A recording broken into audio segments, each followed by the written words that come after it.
Friends, நீங்களா எப்படி இருக்கீங்க? உளுந்து முறுக்கு செய்யறதுக்கு இப்போ நம்ம வந்து அரிசி மாவு, கடையில் வாங்கின அரிசி மாவு தான் எடுத்திருக்கேன். எந்த கப்பால் நீங்கள் மெஷர் பண்ணுறீங்களோ அதே கப்பாலே உளுந்து மாவையும் நீங்கள் மெஷர் பண்ணிக்கோங்க.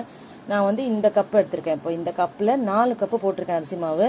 அதனால இதே கப்பில் 1.5 கப்பு உளுந்து, இதே கப்பில் உளுந்து வறுத்துட்டு இதே கப்பில் 1.5 கப் சேர்த்துக்கணும். எனக்கு இது கம்மியாக இருக்குது, அதனால திருப்பி நான் அரைக்க போகிறேன். இதில் பெருங்காயம் நீங்கள் தண்ணி கலந்து, பெருங்காய பவுடர் தண்ணி கலந்து நீங்கள் கரைச்சி இதில் ஊற்றினாலும் சரி. நான் பவுடர் அப்படியே தான் போட்டிருக்கேன். உப்பு எனக்கு தேவையான உப்பு நான் போட்டிருக்கேன். இதில் ஜீரகமும் போட்டிருக்கேன். நான் உங்களுக்கு எது தேவையோ போட்டுக்கோங்க. ஜீரகம் இல்லைன்னா எள்ளு, ஓமம் எது வேணால் சேர்க்கலாம். நான் வந்து ஜீரகம் தான் இதில் போட்டிருக்கேன். போட்டுட்டு உளுத்த மாவை சலிச்சிருக்கேன். அரிசி மாவு கடையில் வாங்கின மாவாக இருக்கிறது நைஸாகவே இருந்தது. இருந்தாலும் அதையும் ஒரு தடவை சலிச்சுக்கிட்டேன். சலிச்சு தான் எடுத்துக்கிட்டேன். நைஸாக தான் விழுந்தது, அவ்வளோ கப்பி இல்லை.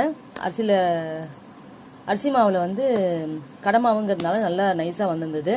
அதுக்கப்புறம் வந்து உளுத்த மாவையும் நல்லா சலிச்சு எடுத்துக்கிட்டேன். நீங்கள் பண்ணி பாருங்கள். நான் வந்து வெண்ணெய் இருக்கிறதுனால நான் போட்டுக்கிட்டேன். உங்களுக்கு வெண்ணெய் இல்லைன்னா நீங்கள் சூடாக எண்ணெயை காய்ச்சி அதுக்கப்புறம் அதில் ஊற்றி நீங்கள் பிசைஞ்சாலும் நல்லா தான் வரும். கொஞ்சம் கொஞ்சமாக தண்ணி தெளிச்சு பிசைஞ்சு இந்த மாதிரி புழிஞ்சுக்கோங்க. புழிஞ்சிட்டு என்கிட்ட இருக்கிறது வந்து இந்த மாதிரி சன்னமாக தான் இருக்குது அச்சில். அதனால நான் அதுக்கு தேவையான கொஞ்சமாக தான் போட்டு புழிஞ்சிருக்கேன். நான் உள்ளுக்குள்ள தேங்காய் லட்சுக்குள்ள உங்ககிட்ட என்ன இருக்கோ அதில் கொஞ்சம் எண்ணெய் தடவிக்கோங்க. எண்ணெயில் கொஞ்சம் புளி போட்டுக்கோங்க. புளி போட்டுக்கிட்டா தான் வந்து அந்த வெடிக்காமல் இருக்கும். அதனால வந்து நான் எண்ணெயும் குடிக்காமல் இருக்குங்கிறதுனால புளி போட்டுட்டேன்.